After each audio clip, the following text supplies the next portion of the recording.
Let's have a look at how to develop a camera app in Android and in Windows Store. You will see the API differences yourself while I'm developing the application. First we'll start with Android, then we'll go to Windows Store. So I'm going to create a new project, new Android project. In this Android project I'm going to call it as Android camera capture demo. Quite long name, but we'll live with that for now and just change it to, let's say, Ural, which is my name. Let's have it as API level 16, which is Jelly Bean. Let me go ahead and create this project. Okay, all default values, next, and finish. This one I'll call it as camera API demo. Okay, an activity is created for me. Everything closed. We have this default setup. Let's go to layout and build a simple layout to trigger the camera and capture the picture. And for that I need an image. Go ahead and drop an image here. Clear. Okay, I got this simple image. It's going to show a thumbnail image at the end. Add button. So far so good. Edit text. I'll call it as capture photo. Now we will go to properties. Let me go down onto the click event, capture photo event, and that's the name of the event. Okay, let me save this.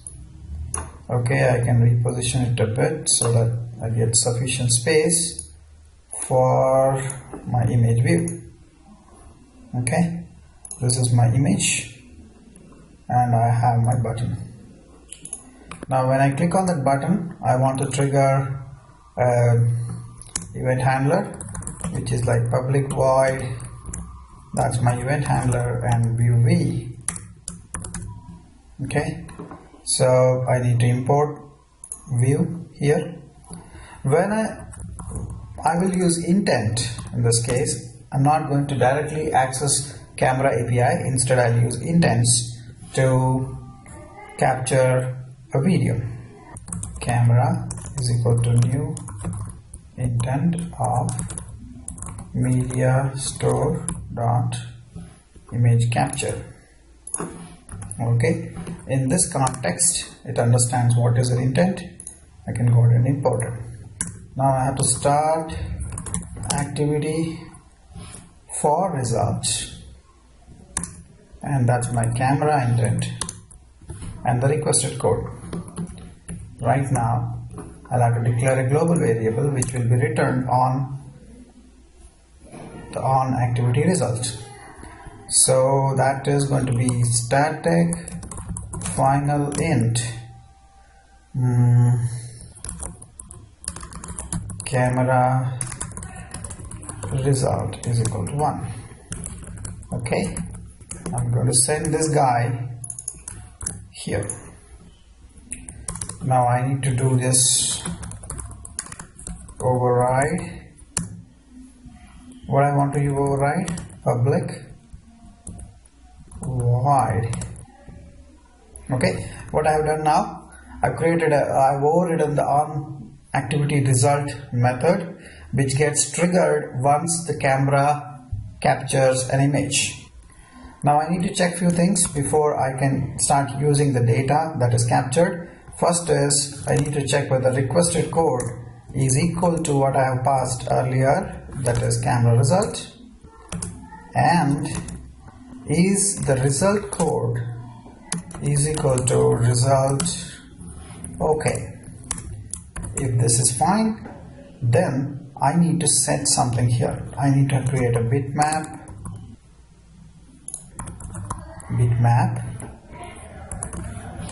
one more time, from where I will get this data. It's from data dot get extras dot get of data. Okay, and that I want to set it to image view. Image v is equal to image view of find view by id of var.id dot my image view. Image v dot set image bitmap of image. Okay, now let's try and run this Android application.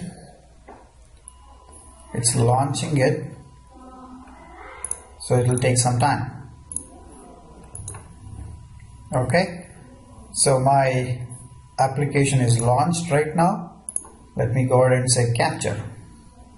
It's an emulator. It shows some images to emulate the camera capabilities. All I have to do is click on this capture button. So it did a capture. This sounds good to me. I'll accept that. And that data is now transferred into the image view. That's how you develop camera application for Android. Now let's look at the same thing in Windows 8. I already have a project called Android Compare Samples, and here I'm going to go ahead and add a new class or a new item. In this case, I'm going to use a Windows Store blank page. This is my camera sample. So it added that camera sample to me.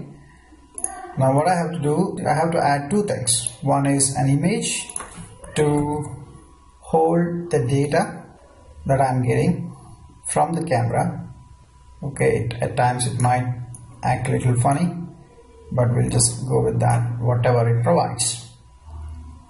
I don't know why it added two images. Let's get rid of the first one. Okay, there is one image there. Then we'll add a button. And what this button going to be? Is going to be capture photo. Now we can name this or we can leave it like that. When I double click on that, it's going to take me to code behind. Here what I have to do, camera capture UI capture is equal to new camera capture UI. Now do we have a class for that? Yes, we do. We have to use windows.media.capture namespace in order to access camera. Now I got this. Now I need to set some values like aspect ratio and other things, which is photo settings. Cropped aspect ratio is equal to new size of, let's say, 16:9. Now I need to call storage file is equal to await. So that's a new thing in Windows 8. You have something called async and await. So here your user need to take some actions. That means he need to take the picture and you will have to wait till he takes the picture. So in this case, this await is going to do that job for you. I'll say capture file async and the mode is photo. This is good, but this guy is not happy because I have to import windows.storage namespace.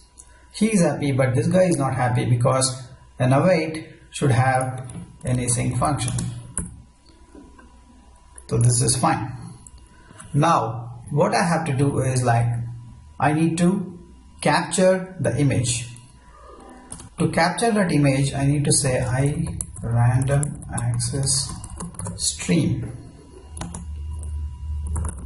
file stream is equal to, again, wait for the file to be ready. Open. In what mode? Read-only mode. Now this guy is not ready yet, so we need to fix that.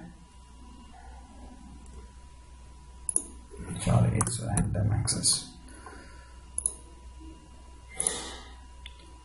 Again, I need to include streams. Now I have everything in file stream. I need to set an image.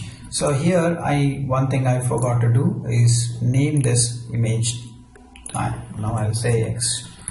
Name of that field is, okay, when I go back, say dot source is equal to,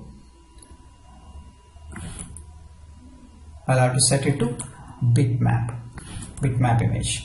How do I do it? Before doing that, I need to declare bitmap image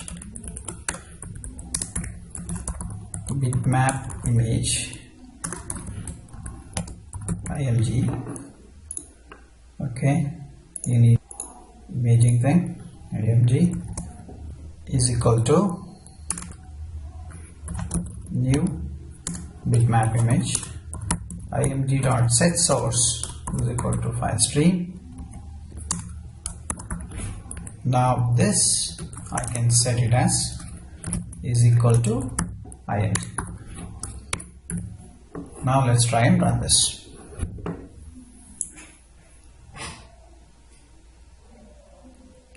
So when I click on capture, it is saying that you need to get permission from the user before you try to access the camera. How do I get the permission? But if you notice in Android, it didn't ask for this permission. We do have an option to take user permission in Android, but that is required if you are directly accessing camera hardware from your code. If you are using intent, that means there is a camera app, you are trying to trigger that and to get the data. You don't have to go through the permission mechanism in Android. So here, how do I give permission? How do I ask for permission rather? I will say in capabilities of manifest file, I'll have to go and declare it as webcam permission. Once I do that, and when I run that app again, this time it's going to show the proper values. Simple comparison of camera app in do whatever Android I like, and Windows 8. say okay, Thanks for joining. done.